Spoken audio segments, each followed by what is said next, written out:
Hey everybody, welcome to the Patty G Show. This week, we are getting our vision better. That's right, we've got none other than Dr. Blake Williamson from the Williamson Eye Center in the studio, sharing his stories of how he's working on his next generation of the family business and also opening up to folks without the last name. All that to come in this great episode, but before we get to that, I want to give a big, wonderful shout out and thank you to the folks that help us bring you this show each and every week. Falaya Real Estate, Lakeman's Health Center, Currency Bank, the bank for business owners, and you know our apparel is brought to you by none other than Gentile Apparel. Without further ado, enjoy the show. Mm-hmm. You know, like on your radio show, you've got your commercials, your cue breaks, and all that stuff, and you got to play some music, obviously, but then within your own podcast and your own space, you can just like talk about whatever you want. Totally. You know, and then you end up just being able to roll right in like we are, and you never even have to have, you know, we'll be right back with, you know, the ophthalmology podcast. Exactly. So you got, how long ago did you get that started? The ophthalmology off the grid? Yeah. So this started about 2 years into practice. So I've been out of residency training and fellowship training for about almost 9 years. And about 2 years in, the guy that was doing it, Gary Wirtz, a good friend of mine, he's a really accomplished and excellent surgeon in Lexington, Kentucky, had been the host and was just kind of burnt out a little bit. It's a lot of work. It can be if you're passionate about it and if you're working hard to make it great. And so he reached out and said, "Hey, I need some help." And so we did combo for a while. Then I did it by myself for a while. Now he's back on because I got a little burnt out. And but it's cool. We get to talk to world-renowned ophthalmologists, you know, literally from every corner of the earth, covering all kinds of different topics. And it's an opportunity, really, for me to avoid burnout. You know, with what I do as a high-volume surgeon, you know, there's some weeks where I'm doing 100 surgeries in a week myself. And so the podcast for me is an opportunity to, you know, escape that a little bit and just talk about other things, and some of it's surgical and clinical. Much of it is business and life, and it's just a wonderful outlet. So how did y'all two get connected? Gary and I? Yeah. You know, it's a really small world. There are, I think, like 11,000 ophthalmologists in this country, or maybe that's refractive surgeons, but only about 1,000 surgeons that do what I do, which is high volume cataract and vision correction surgery, such as LASIK and ICL. There's not very many of us, and about 15% to 20% of the surgeons do about 80% of the surgery in this country. So for folks that are used to doing a lot of surgery and running a big business, you know, large enterprise like Williamson Eye Center is, there's just not many of those folks out there, and so we kind of know who each other are. You know, each state may have, you know, if it's Texas, that's different, of course, California, but in places like Louisiana, Mississippi, South Dakota, there's kind of sort of only 2 or 3 practices that do what we do. And so we know who those folks are, and we seek each other out just because these are our colleagues, these are our peers, and they kind of know what we're going through. So if I'm looking for a piece of advice on how I can function as my own private equity to go purchase, you know, optometric practices and turn them into, you know, another satellite location for Williamson Eye Center, I'm not going to go talk to the guy or gal that's got a small boutique practice in Venice, Florida. Excellent surgeon, excellent human being, brilliant, all those beautiful things, but it's not really apples to apples. So in my business, you know, you really want to try to get feedback from folks that are kind of right there analogous to you and know the challenges of having a big enterprise. Yeah, especially with the fact there's not a lot of y'all out there. There's not many people to pull from that have the experience you're looking for. That's right. And so has the podcast itself kind of turned into this bit of a networking toolkit for you where now you're able to reach out to great people across the country, and now you've got more people to pull on for that type of resource? Yeah, I mean, it used to be that way. You know, again, because it is kind of a small tent, at this point it's friends of ours reaching out to us saying, "Hey, you know what would be a good idea?" I'm like, "Yeah, come on, let's do it." So each season, we start every season January 1, and each season we have a different theme. So for instance, this season is all about you know, war stories, right? Horror stories in surgery itself. So it's very surgery, very clinically minded. tell me what's the worst surgical complication you've had, in your life, and how did you navigate it? How did you get that patient seeing better? Last season was about building your business and building your brand. So all we did was talk to, CEOs and administrators from big practices and surgeons as well, if they're heavily involved in that side of things, to figure out how to build the practice. So I think it's great to have a fresh perspective and really kind of a focused mindset. We only do one a month, so it's not as busy. Okay. I was curious. I was like, man, I'm thinking from my perspective, we're doing 50 in a year. I'm like, exactly. That's a lot of episodes to talk about war stories. Yeah, I'm usually between 12 and like 18. So okay, yeah. That's still a lot though. In addition to running the whole practice and doing your thing on the side with the radio, which we'll get to in a little bit. And being a dad and trying to be a good husband and trying to travel and go have fun and all that stuff. Yeah, it's a lot. Yeah, it's your days are, I'm sure, at 90 miles an hour from the time you get up. Very regimented. So from 5:30 to 5:35 a.m. when I open my eyes till when I close it, it's like everything is dialed in, whether it's the vitamins that I'm taking or the different, exercise and recovery and, breath work and, how you have the day mapped out and the team around you. And it's all just kind of curated because I stopped seeing patients on Friday. So I'm still working on Friday, obviously, working 24/7 it seems, but I don't see patients on Friday. So I've kind of fit my clinical and surgical flow Monday through Thursday. So when you condense it down to 4-day work week in terms of in-person, doctoring, it's even more crazy with your schedule. So it's just kind of nuts some days. So I'm fascinated by how regimented your life is. How did you get there? For me, a lot changed about 2 years ago when I turned 40 years old. So I turned 40 years old almost 2 years ago, coming up on my 42nd birthday here in a month or so. And, I guess it's that over the hill thing, which I think should be 50 now. I don't think it should be 40 anymore. The hill's 40? Is it not 40? Is it 50? I've always thought it was 50. Okay, maybe it's 50. Now, that makes me feel better. Now, in my mind, it was always 50, but you go down the hill a lot quicker than you climb up the hill. Yes. So it's like 50 for me is that point of descent. Yeah. But you may not make it another 50. Yeah. So it's not the halfway point. It's just you're at the top of the hill. That makes me feel better. Yeah. So I was like 3 or 4 months out from my 40th birthday and was kind of reflecting on that. We had a big trip planned with 40 of our closest friends. We were doing a big beach trip. And I was just thinking about things I wanted to do. Wanted to better myself. Wanted to get in shape. Wanted to streamline the business. Wanted to work on work-life balance, or as I call it, work-life imbalance. Because the only way I can be in work-life balance is to be perfectly imbalanced at all times. And so I sort of thinking about that, and I joined YPO, which is huge right at that time as well, which is huge because I had a network of successful, motivated people, all of whom are just there to get better and to help each other. And so learning from folks like that are outside of medicine was huge for me, because as doctors, we're so locked into our peer group of other physicians, which is great. But what you quickly realize is there's this whole other world out there.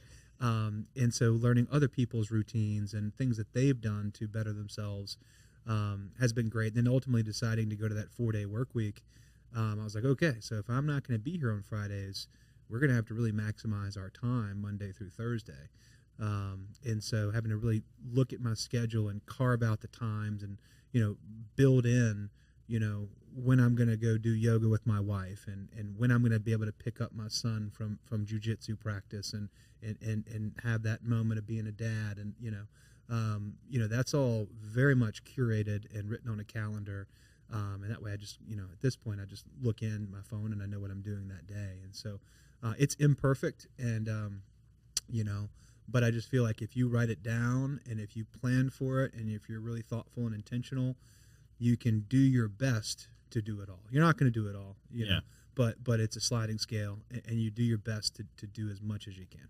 Yeah, you have to find some areas that you can give, and some areas where you can say I don't have to go to all the night networking events. I can spend the time with my family rather than going out and trying to build the network and build a company. I can let other people do that for me. Yes. And then spend that time with the family. That's special. That's huge. Because I had to do that same thing when it was probably towards the end of COVID. I was like, I need to realize what my schedule looks like, and I can't be going 3 nights a week.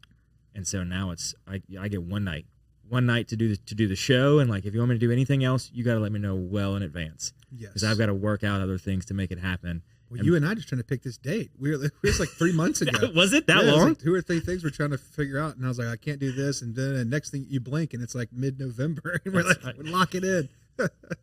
And then when it's on the calendar for me, when it's on it, it's happening. Yes, no doubt. And it's like I'm not gonna, unless some crisis comes up that's totally unavoidable, it's gonna happen. Totally. Don't be a flake. That's I don't use the H word anymore, hate, but it is a pet peeve of mine. You know, it's like, no man, you committed to this, do it. Yeah, and we've had that a couple times where that I'll text somebody and I'll be, hey, you coming on the show? And they're like, yeah, I'm still good for this afternoon. It's like 2 hours in. I'm like, all right, well, we still recording the show. Yeah. Then the next day, oh man, I just totally forgot what we talked that morning. Yeah. Like, yeah. You could have just a simple text, hey, running late, yeah. All good, no worries. Like, yeah. Just talk to people, communicate with them, let them know. Yeah. Thank you to our wonderful sponsor, Lake Men's Health Center with Our Lady of the Lake Physicians Group. Guys, I know it's tough to get out and go to the doctor. I know it's challenging to find time in our busy days, but I promise you, signing up to be a part of this group with Dr. Curtis Chastain and Dr. Tyler Boudreau, you won't regret it for several reasons, but most of those being the fact of the time it saves, where you're able to get in on the same day, get that appointment done, and spend that time you need to talk with them about what your health goals and concerns are, as well as ensuring that the financial investments you have, you will be able to live out and see those come to fruition. So if you're an investing guy, you know all about and planning for the future and investing in the future. There's no other more important thing to invest in than your health. Make sure you go check them out. Our Lady of the Lake Physicians Group Men's Health Center, and tell them Patty G sent you. You want to be respectful of other people's time, and so the fact that you took time to ask me to come do this, and it means a lot to me. So I'm happy to be here and make time for it. I'm sure I'm going to learn a lot. I think I'm going to learn a whole lot more than you. So being very regimented and being so dialed in, where do you find time to do all the things? So you've got 4 days of only doing surgeries and being in that practitioner hat. How do you then work on the business on your Fridays? What does the difference in those days look like for you? Yeah. So, it's a mix of surgery and clinic most days. So Tuesday, Wednesday are big surgery days. I'm doing a lot of cataract surgery, a lot of glaucoma surgery in the mornings and in the afternoons. I'm always exercising midday, and in the afternoons is clinic, and then Thursday is a big LASIK morning, and then clinic in the afternoon. And then, for me, a lot of the business piece happens through email and phone calls when I'm traveling to those different places, right? So at Williamson Eye Center, we have now 10 locations. Okay. We have 220 employees. About 18 of those are doctors, eye doctors. And so I'm traveling to a lot of those satellites. So anytime I'm in the car, I'm on the phone. I'm talking to our CEO administrator, who's my brother.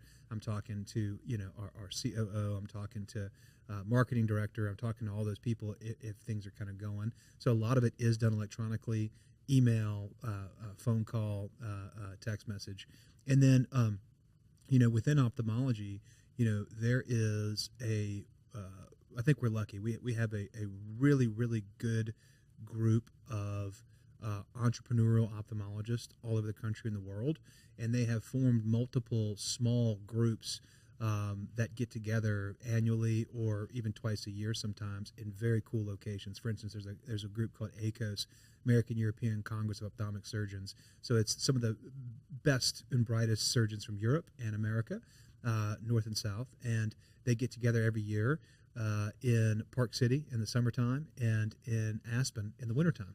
And we get a great room rate at like the St. Regis or like a really nice hotel, and there's a European one each summer. And just going to conferences like that, I speak at a lot of those all over the world. That is huge for me in terms of that growth and where does the business piece come on? How do you work on your business when you're working in your business so much still? I don't get to zoom out until I am in a lecture hall, or a roundtable discussion with, the highest volume LASIK surgeon in Salt Lake City, Utah, talking about, their marketing conversions that year and sort of what they use to achieve that. That's when I pick up that piece. I'm not able to be in it as much day to day, week to week. It's more when I'm at these symposia and conferences, or when I'm in my podcast, asking, Tom Tuma, surgeon out of California, who became the medical director of Envision, and basically it's like functioned as their own PE and now has, I think, something like 60 practices all over the United States. So just being able to talk to a guy like that, that's where I get that piece. So how did you get to where you're at now in the position of being so hands-on in the business and outside of the business, or working on the business? Like, how did you go down and navigate that path within Williamson Eye Center to where you're like, I'm going to just perform surgeries, bring in the brother to be the CEO? Yeah.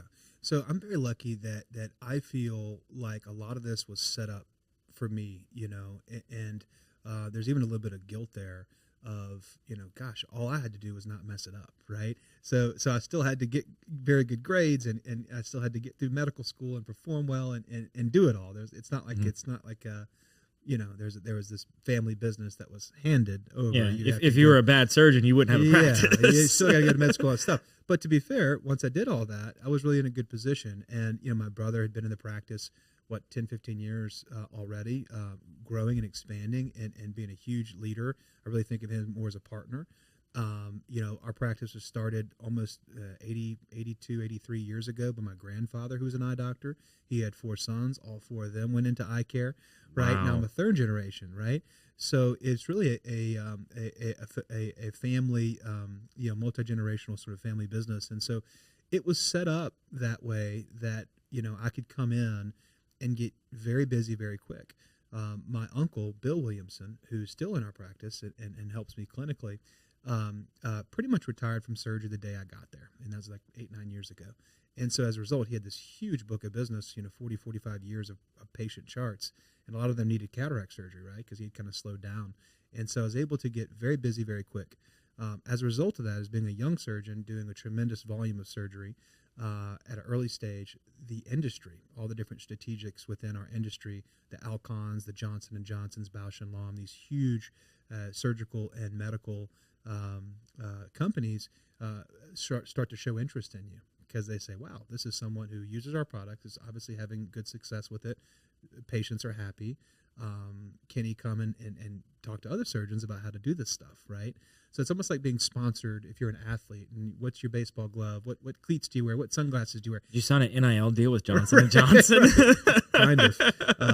But it's kind of cool, because then you get to get on the road and talk about all the different devices that you're using, which is great. You're using them anyway and you love them. And so that kind of helped out with the consulting piece and all the different conferences. But, very quickly, I got busy enough where I could really just concentrate on doing surgery, which is what I love to do. So the easiest part of my job, by far, surgery? Is doing surgery. Yeah. The hardest part is the people part, right? When you have that many employees and all the HR and all that stuff, right? But the easiest part for me is just being in the operating room. Sam Cooke or Waylon Jennings or Otis Redding is on in the background, and you're just doing eyeball surgery, right? You're cutting up and chatting with the nurses and technicians, and everybody's having a good time. So yeah, being able to do a lot of that very quickly got me to a point where I could say, listen, you know what? I'm just going to be offering surgery at this point. So I really don't see patients unless they've seen one of my other optometrists who work for me, or together with me, I should say. And they help with the pre-op piece and the post-op piece, and that way all I have to do is just focus on what I do, which is the surgery part. So, got it. Thank you so very much to Currency Bank, a proud sponsor of the Patty G Show. If you are looking for a business bank that fosters on 3 core values, relationships, service, and technology, Currency Bank is the place for you. They pride themselves on convenient, accessible, and secure online banking resources where you can manage your account balances, initiate transfers, enroll with e-statements, and more via their online portal. Between the relationships, the service, and the technology, they are going to be that partner with your business every step of the way, regardless of what you need. Currency Bank is the bank for business owners. So what is the difference? Because I'm curious between an ophthalmologist and an optologist. Yeah, so an optometrist and an ophthalmologist. Yes. So an optometrist goes to optometry school. and is mainly focused on treating basic eye diseases like diabetic retinopathy, macular degeneration, dry eye, general eye care, general eye health. They're also very proficient in contact lenses and glasses and all that stuff. So just your general eye exam is what they do. In this state, there's an expanded scope of practice. There's a lot of things that they can do, certain lasers and things like that. But I would say that it seems that the majority of them prefer to kind of be your first step when you're going to get your eyes examined. They do the majority of the eye exams in this country. And we've worked side by my grandfather's an optometrist, and we worked side by side since the beginning of our practice. An ophthalmologist went to medical school.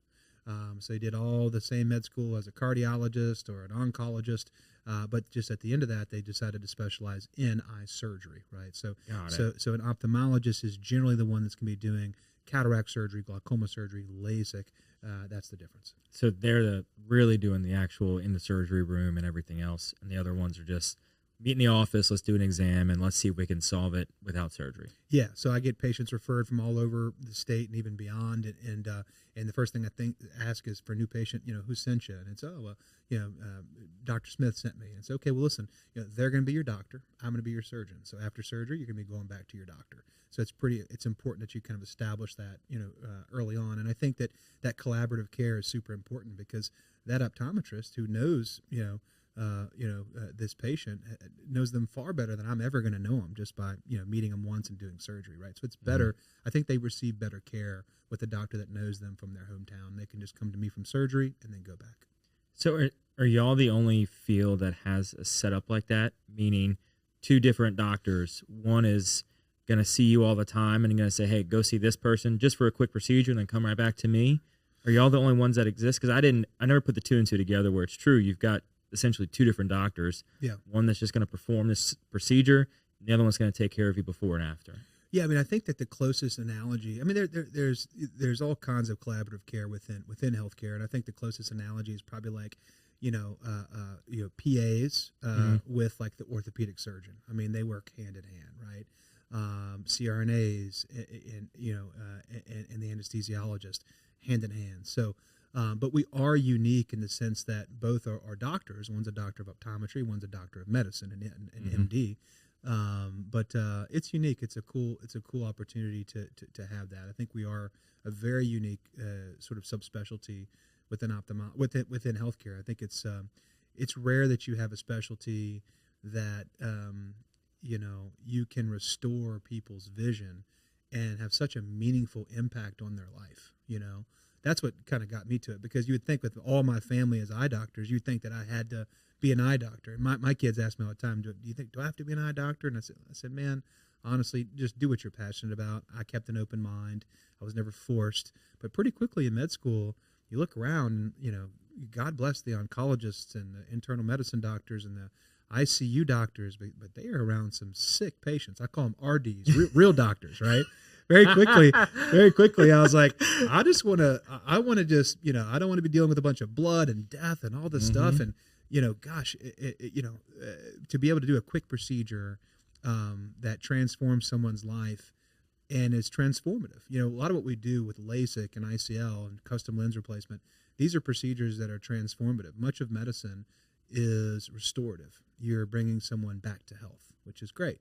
But what we do is transformative. In many cases, we're making someone better than they've ever been.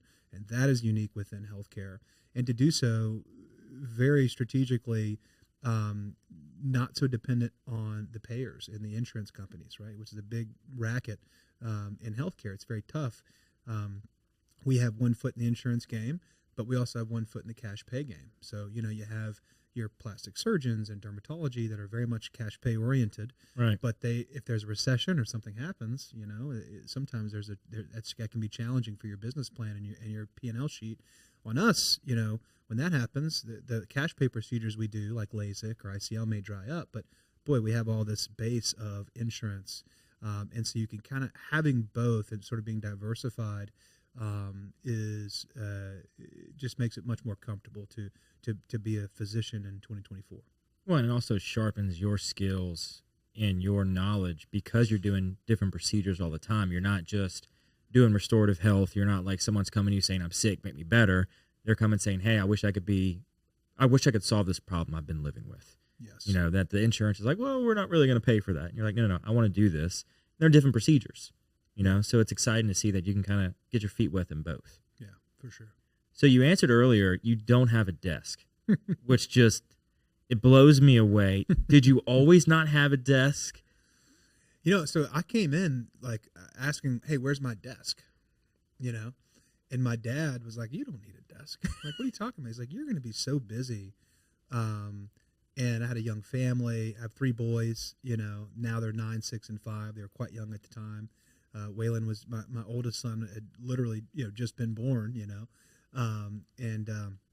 He said, if you're not here seeing patients or doing surgery, you know, or traveling to some conference to speak at, you're going to want to be home with your family and your newborn, you know. And he was right, you know. And so now these days, right when I finish my last patient, I may stay in the clinic for like 90 seconds. Literally, my team will walk with me to my car. You know, to get, there's some emails that need answers, or you know, someone asks this question, or a patient needs an answer on something. They'll walk with me. I don't stick around. I'm gone. And that's just kind of how it's always been. So there's just no need for me to be at a desk. I usually don't sit down. On a clinic day, I may be seeing 60 patients in a day. You know, surgery. You know, I told you I did 37 surgeries this morning. Oh my gosh. So I don't have an opportunity to sit down, and I don't think that I am. I don't think that my skill set is being utilized the best that it could if I'm sitting down at a desk. You know, that's why I have my executive team. That's why I have my CFO administrator. They all have their own offices. They need that, you know, and so. For me, I didn't want to waste the space. I didn't want to take up someone else's office that could really use that. So you just go and like put your stuff in a locker, like no place to put it, or just leave it in the car. I got a locker in the OR, and then I'll just keep it in the truck. You know, yeah, man. I love how mobile you are, and just you don't have a place where you're like, let me just go chill out for, you know, sit down at a desk and read through stuff. You're like, nope, I'm just all day, going at it.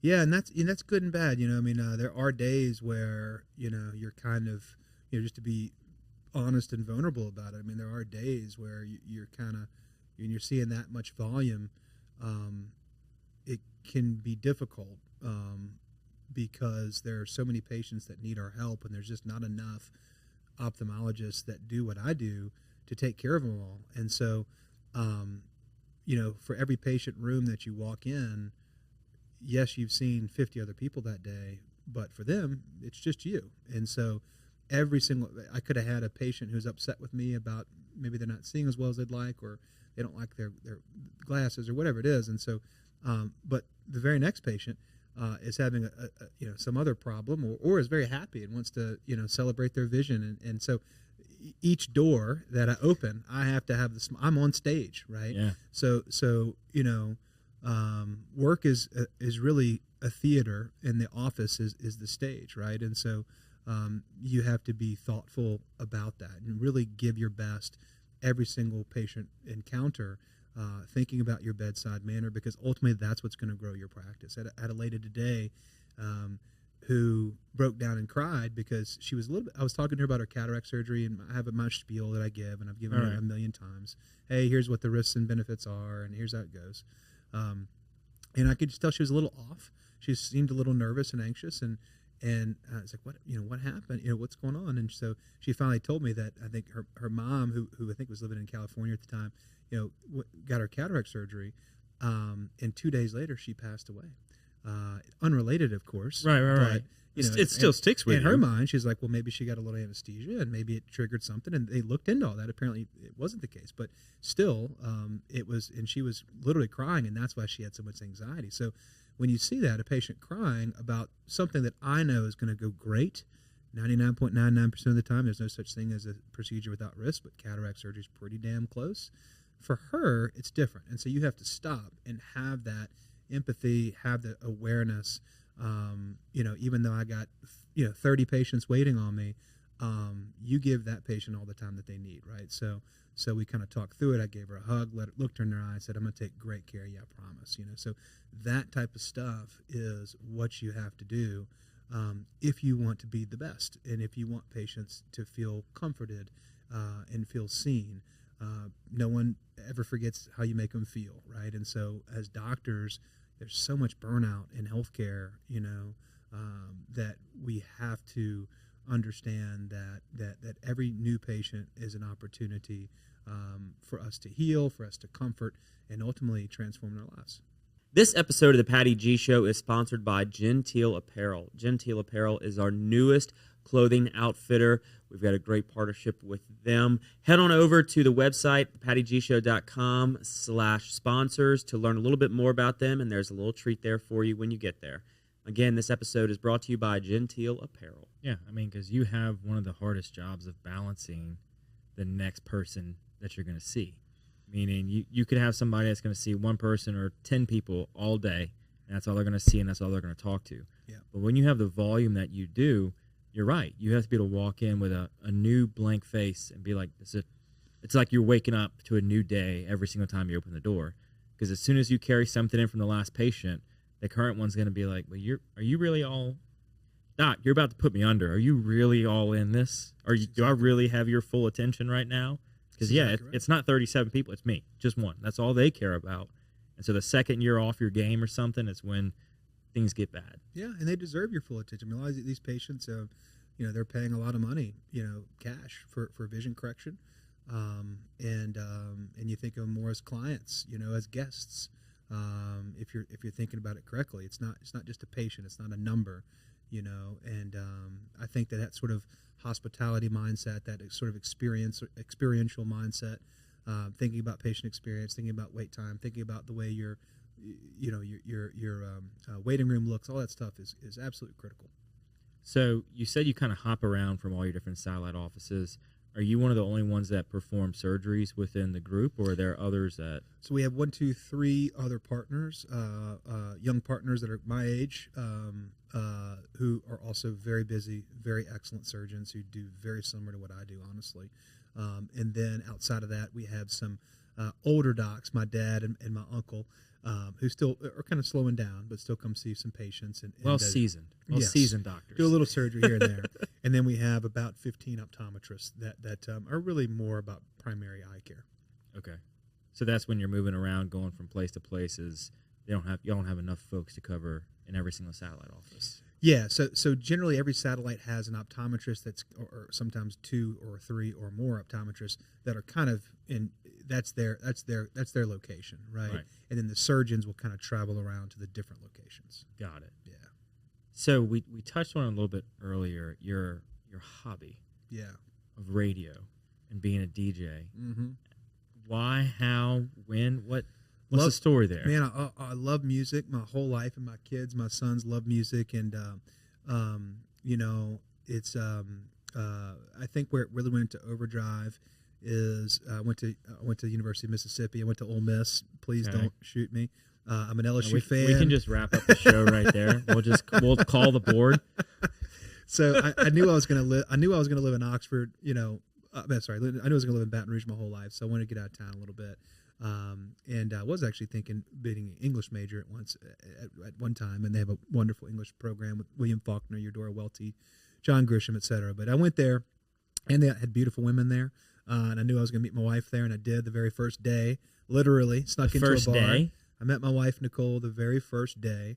Had a fake ID, snuck into the bar. I said, I'm going to find the cutest girl here and talk to her. I did. Which was my wife, my now wife. She did not talk to me. She was like, get lost.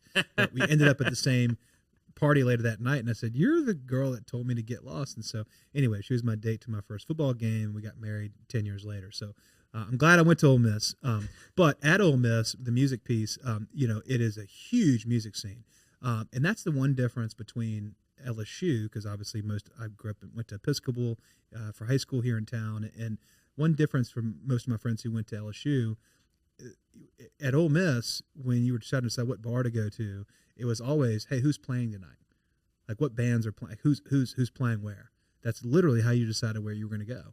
Whereas at LSU, it was kind of like, who's got the drink special, or who's having the sorority soiree, or whatever, And so live music was massive in Mississippi. Blues music, which is born there, is massive.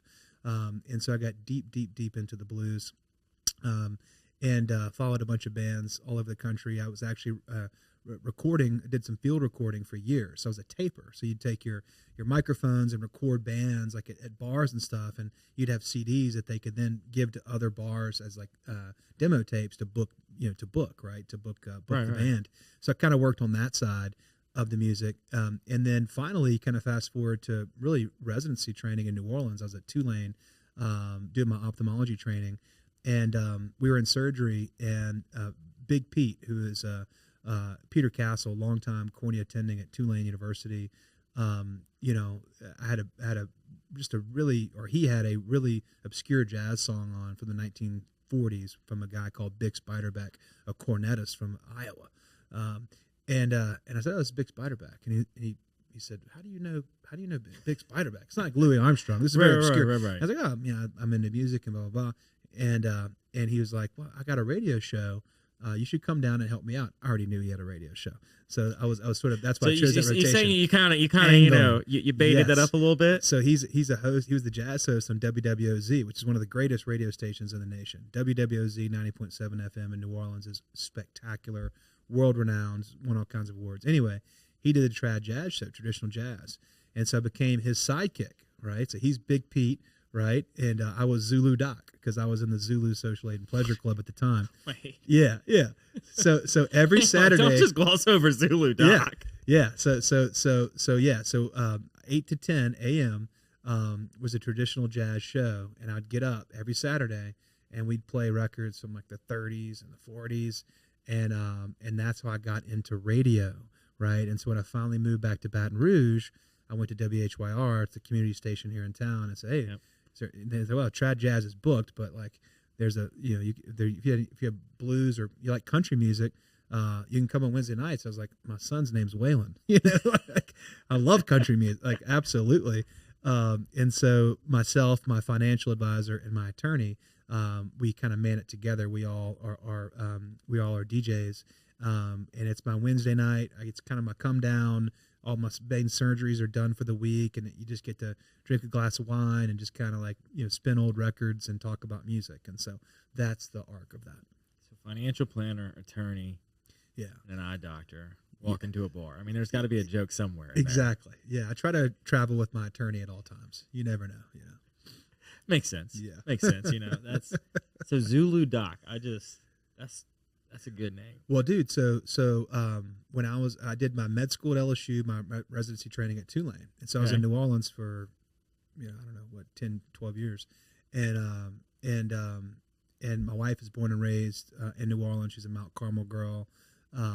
We met at Ole Miss. But, Mardi Gras is a huge part of her life, her entire life. And I've always loved Mardi Gras. It's amazing. And our favorite one of our favorite parades was always Zulu. It's on Mardi Gras Day, and so we'd get up real early and we'd always go to Zulu, try to get a coconut. Never could get a coconut, And so finally one day, it was Mardi Gras season, and one of my favorite nurses at Tulane, I was talking to her about my favorite Mardi Gras parade, which is Zulu, but I could never get a coconut. She's like, "Well, how would you like to ride in Zulu?" And it's traditionally an African American, group. Right. And turns out that her father was a past king of Zulu. And so she got me on to a float and into a crew. And so I rode Zulu for years and years and years. And just recently stopped just because I've been traveling so much. But yes, that's why I'm the Zulu Doc. So did you ever get a coconut? Oh, yeah. Made hundreds of them. Yeah, hundreds of them. Yeah. Welcome to the brand new Falaya mobile app. We took all the same tech that's helped hundreds of people sell their homes themselves and packed it into an easy-to-use app for your phone. When you download the Falaya mobile app on either the Apple or Android App Store, you'll immediately be able to see the power of this game-changing tool. From the seller's dashboard, you can navigate to all the information that you need. We intentionally separated everything into key groups, such as tasks to be completed, buyer leads for your listing, and contact information for everyone involved through closing. When you get an offer on your property, you can simply review and respond all within the app. No matter where you are in the world, you'll be able to monitor everything that's going on with your property from listed to sold. It's truly the power of Falaya in the palm of your hand. Download the app and see for yourself. Falaya, it's real estate reimagined. That's incredible. Yeah. So, like, do people at the practice, patients, do they know about this little piece of history? Yes. So, because if not, we're going to make a reel out of it, and they're going to know soon. Yeah. So, on the DJ piece, they definitely know because if you're an ophthalmologist / DJ, there's not a lot of us, Right. And so, all the different ophthalmology mags in the country, the magazines, they hey, that's interesting. Can we write a story about that? Can we interview you, right? And so, our marketing team has those framed on the wall in the exam rooms. It's a conversation piece. It's, oh, so you're a DJ, So yeah, That's fascinating that it's like you've got these extracurriculars that kind of are so creative, because in surgery you kind of can't really be too creative. That's true. You got to kind of follow the book there. Yeah. And it's the same thing for what I've got is by day I'm a CPA, and we kind of got to go by the book mostly, as best we can. And then in the evenings we can come and do this kind of little podcast thing. That's 100% right. And that's what I was talking about earlier about being perfectly imbalanced. I don't believe work-life balance. I think work-life balance is a worthy goal. I think that for some people it's unachievable, and for me in this stage of life it's unachievable. I think later in life I'll be able to achieve it, but right now the only way I can attempt it is to be perfectly imbalanced, meaning that I'm packing everything in. When I'm at work, I'm fully in work. I'm not looking at my phone. I'm not checking my phone in between patients. My wife will text me something, and like literally 7 hours later, I'll reply, and she knows that, And similarly, if we're in Destin on the beach, I'm not the guy that is on the phone with my marketing director because there's a bad review on Facebook, right? We have teams that handle, and software now that handles all that. I think I'm one of the best moves, and I wouldn't even credit myself actually with doing this. I think this was largely in place before me, but I should say one of the things I like the most about my scenario is I do have that executive team around me. So like in my YPO group, a lot of the times with the founders and the CEOs or either the owners of the practice, a goal is to hire a CEO to run your business, right? And that way you can step away and do, work from outside and enjoy other things. And I kind of had that built in, early on. So I'm really lucky in that way. Yeah, well, you have to, if you ever want to be able to put it down, right? If you ever want to be able to put the phone down, you ever want to be able to put the business down for a minute to watch, your son do jiu-jitsu, or you want to go and have a Destin trip, like you have to be able to step away and know it's still going. Yes. It's the entrepreneurs and the business owners that find themselves in a position where they're the last line of defense. If they're not working, the business is not moving forward. Yeah, I mean, early on, my dad would tell stories about when it was just him, how whenever you go on a ski trip with all of us, it's not the money that he paid for the ski trip. Mm-hmm. It's that plus everything he's losing not doing surgery in clinic that week. And so that was one of the main goals when I started at Williamson Eye Center, 9 years ago. Just in that span, we've doubled our EBITDA, we've doubled our number of employees, we've doubled our locations. And the most important thing that we did is we have non-Williamsons who own Williamson, right? So for years and years, my dad was 100% owner of Williamson. And so now we have true partners both in the surgery center and in the clinic who are not part of our family, but who are excellent physicians, excellent human beings, come from great families, and want to have skin in the game, And so, yes, technically, I guess we would make less because we're selling them a chunk of the business. But the way I look at it is what you just said is that, if I'm at the beach or I'm in the mountains or I'm wherever at Mardi Gras making, catching coconuts, they're not upset and I'm not worried because, they're home back at the business working and vice versa. When they're on their family trip, they know that I'm there, and so we have each other's back. And when you have true ownership, that works that way. And I think family businesses have a struggle to let non-family members in. Right. And it's oftentimes what leads them to failure is not being open. I'm not saying you have to do it. You can have a family-run business and be extremely successful. Yeah. But to be open to the idea of bringing someone in, giving them skin in the game and saying, we know you're going to treat this business like we have for 2, 3, 4 generations, whatever it may be. And so we're going to respect that. Because when you go and work for a family business and you're entrepreneurial, you almost kind of see like, when do I need to exit? Exactly. Like, when do I need to leave this company? Because I know that they're not going to, I'm not a Williamson. I'm not my last name isn't the right one. Right. I'm not marrying in, so there's no future long term to have any type of skin in the game as an entrepreneurial employee. Yeah. Yeah, there's a practice in Idaho. Well, now it's I think it's like 7 or 8 states around the country. Started in Sioux Falls, not Idaho, Sioux Falls, South Dakota. Vance Thompson Vision, and there's a surgeon that works there named John Burdall, and he's a big mentor of mine. He's one of the and friend now. He's the one that came up with that quote: "Never be the instrument of someone else's intent." But anyway, John is the guy you see at all these conferences that I'm going to. He's in all the throwaway journals, and he's publishing, and he's on the YouTube channels talking about different ophthalmology procedures and new technology. But it was always John Burdall that worked at Vance Thompson Vision.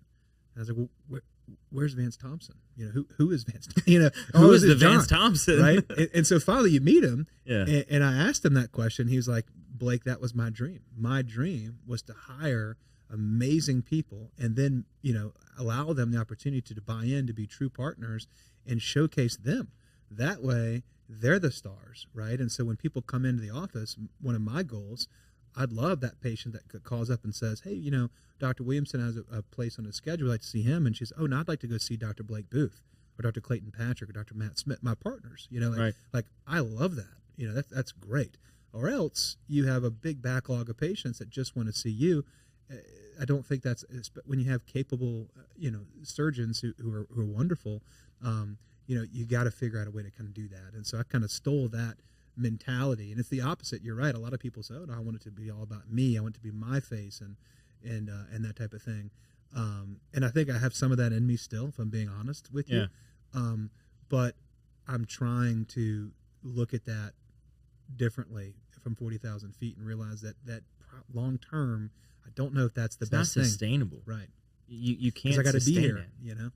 Yeah, you can't have people say, "Well, I want Blake and Blake only," Right. and then not be able to be there and say, "Well, the time that you have, I'm booked," or you know, I'm booked 3 months out right now. Like Right. I can't see you. I can't tell you when I can see you, because it's often that you have to be humble as a leader of an organization to hire folks that are better than you in order for you to have real growth and for the organization to have real growth. Yes, It's those that say, "No, I can only hire people that I can outsmart in the room." They're going to struggle, and they're going to find themselves taking on way more work and having a massive amount of turnover. Yeah, another quote I liked about that is something along the lines of, like, if you look around, if you look at the people around your circle and you're not inspired, you don't have a circle, you have a cage.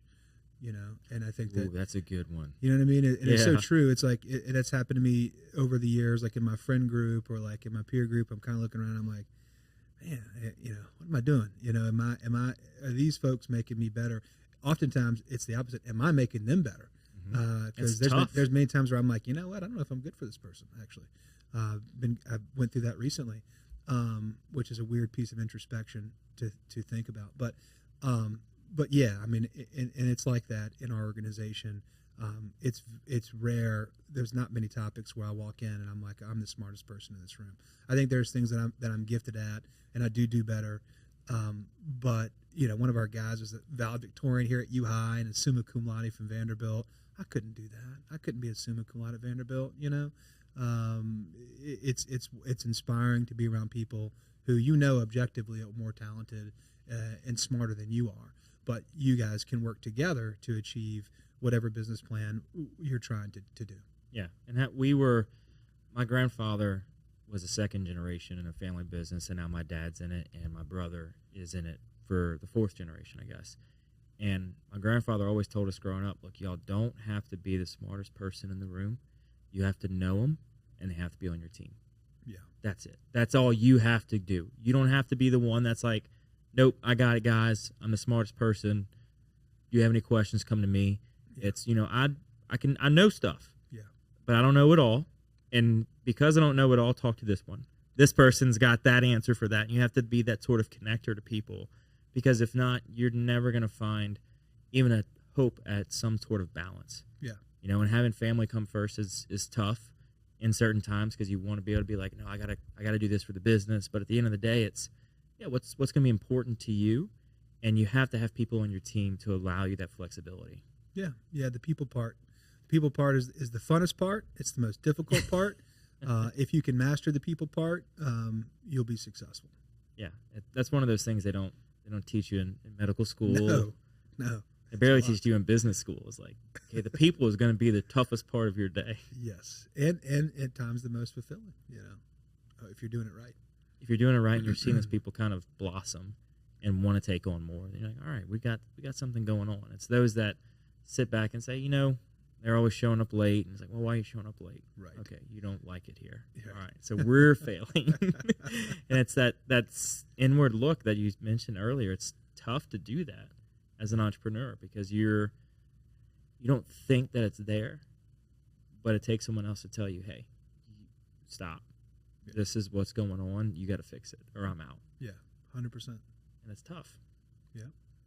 So, man, what's next? What's on the horizon for y'all? What's upcoming?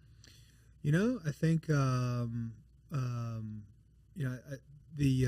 main thing for us is trying to decide with our business at least whether we want to keep growing geographically. Do we want to grow out or do we want to grow up? We're even though we're at 9 or 10 locations now, we're still local, kind of sort of centered in Baton Rouge. Do we want to look at Lafayette? Do we look at New Orleans? Other places? People have done that. Some with success, some with failure. How do you do that? Is it with acquisitions? Is it with a cold start where you hang a sign and modeling that out? Or do you sort of dig your heels here in Baton Rouge and build a bigger facility? We've been in our facility now for 35 years, our surgery center. And frankly, I think we could use more space. And I'm starting a fellowship program next year where I'm going to be training. There's going to be a surgeon that comes in, and each year I'm training a new surgeon and then place them wherever they're going in the States to start their practice. And so when you add that and sort of the need for patients needing cataract surgery, which is growing, there's not enough cataract surgeons to do all the cataract surgery, I think we're going to need a bigger center. So I think that's kind of what's next, is sort of staging perhaps a purchase of a new building versus building and having multiple surgery centers all in one large sort of Taj Mahal type building. That's what we'd like to see happen over the next 5 to 10 years. Yeah. Do you need a bigger boat or you need a bigger fleet? Yeah, exactly right. Yeah. Yeah, and you don't want to be half a mile wide and an inch thick type of thing.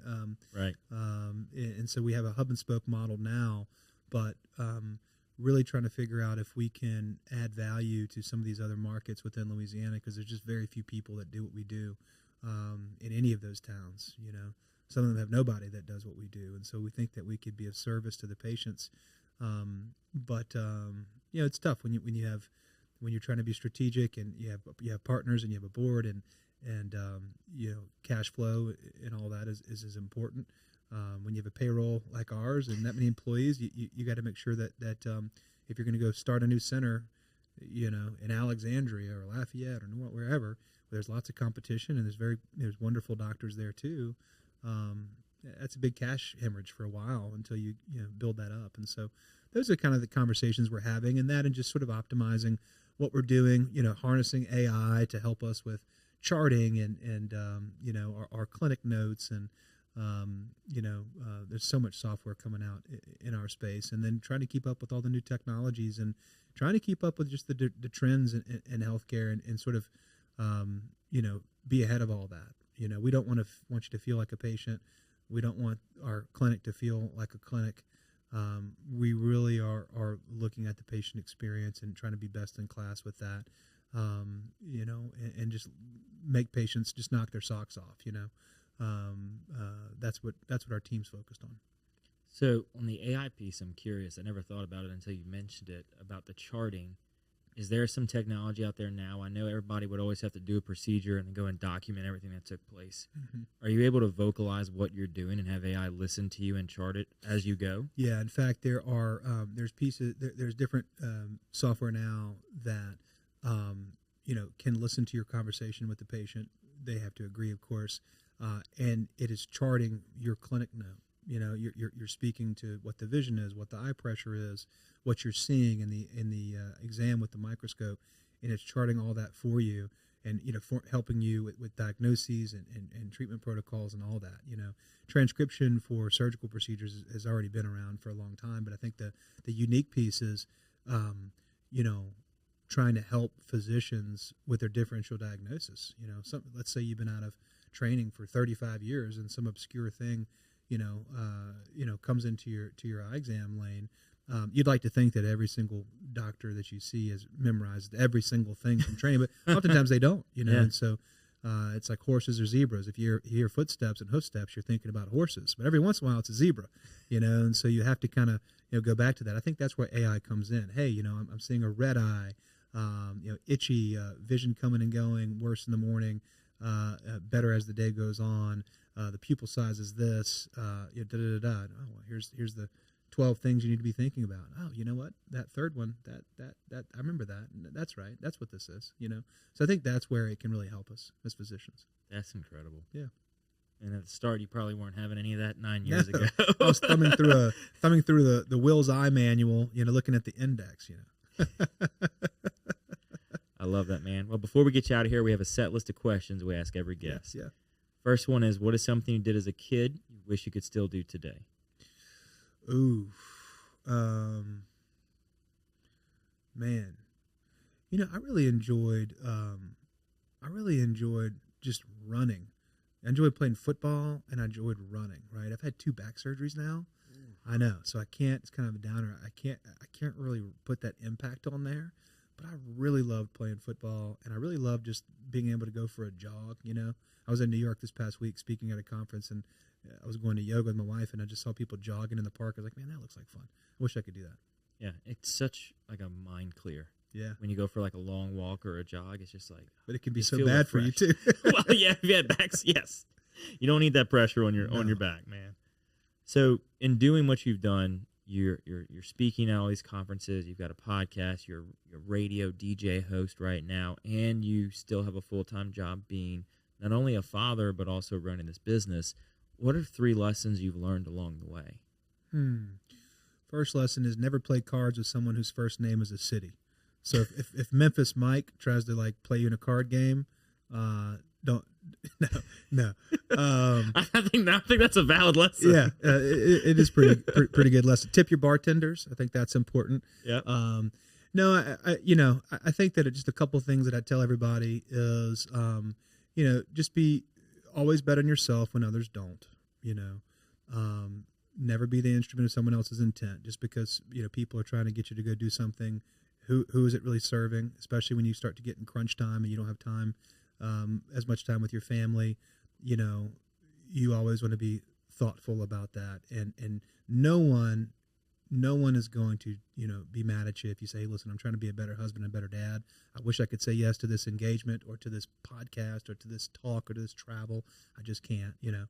I think that's important.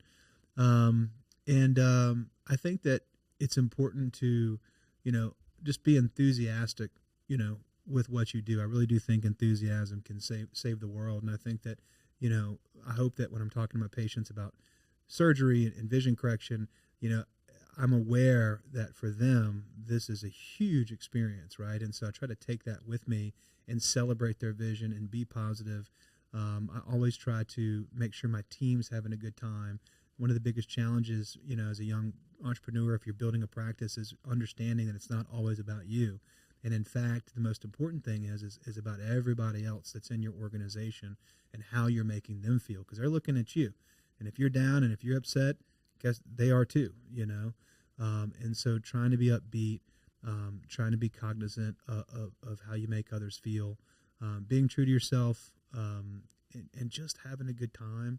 I read that book, Die With Zero, or recently. I don't know if you read that book by Bill Perkins, but it's just an amazing book. That'd be a tip for everyone here. It's another thing that I did before I turned 40 that kind of changed my life, and it sort of redirected my perspective on, focusing on having a great time, because before you know it, we'll be old and dead, and then dead, or something will happen, and you want to know that while you were ambulatory and healthy and that you were doing, that you were really maximizing that time, your most precious commodity. So that, and then lastly, call your mom. If your mom's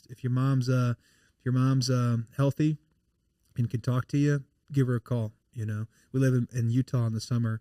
My family moves to Utah, and I go back and forth and just come here and do surgery. But on Tuesday nights, that summer, I'm home by myself here in Baton Rouge, and so I take my mom to Stabs for dinner every Tuesday night. Every single Tuesday, and we sit in the same spot and just kind of chat and catch up. And this summer, she said, "I love you, Blake, but why don't you invite one of your friends and bring their moms too? So that way I don't have to just talk to you all summer."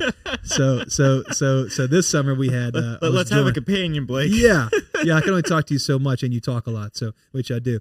But that was a cool thing. If your mom or dad are still healthy and getting around, force yourself to carve out the time to go spend with them, and I think that they'll appreciate it more than and then later in life you'll be glad that you did.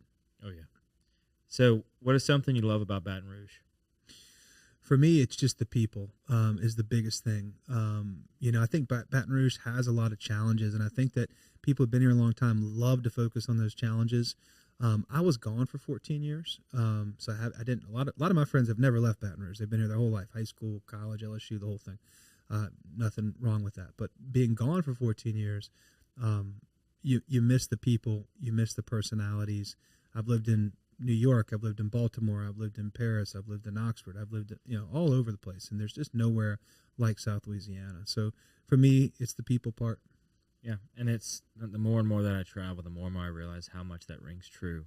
Mm-hmm. With meeting people from different states, from different countries, and you're just like, you're fun, you're great, but you're not like the folks that we have back home. Yeah, you're not completely full of it, and I can't understand half of what you're saying, and you drink too much, and but you still go to church every Sunday. Like, who does that?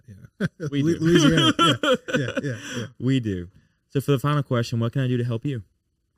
Oh man, well, maybe curate your top 5 shows that you've done on this show. Give me a playlist of your top 5 Patty G's, and for me to go watch. Okay. Things that, given what I've said, if you think there's 5 guests that may resonate, I'd love to listen and become a fan of the show. Yeah, I'll have to really think on that and get 5 to lit together, because you'll be 244. Wow. So I want to make sure I get you a good 5, because there's a lot of good in there. That's amazing. Yeah, we're just getting started. Yeah, man. Thanks for having me. Absolutely. Thanks for coming on. I appreciate your time, and nice to bring Waylon with you as well. That's cool. That's what I love. I love that, by the way. I love when you're able to have that kid at work type of deal. It's fun for me. Cool. My boy will come to the office, and everybody knows when he gets there. Dad. What's his name? Quentin. And how old's he? He's 3. Oh, wow. So I have a 3-year-old and a 1-year-old. Oh, man. And she's getting sparky. Are you going to have a third? We'd like to. Oh, don't have a third. The best thing I ever heard. Says a dad of 3. The best thing I ever heard, we were thinking we were going to get a girl with a third and another boy, and a buddy of mine from med school, he's got 3 boys, and I was like, what's that like going from 2 to 3? And he's like, just imagine that you're drowning and someone throws you a baby.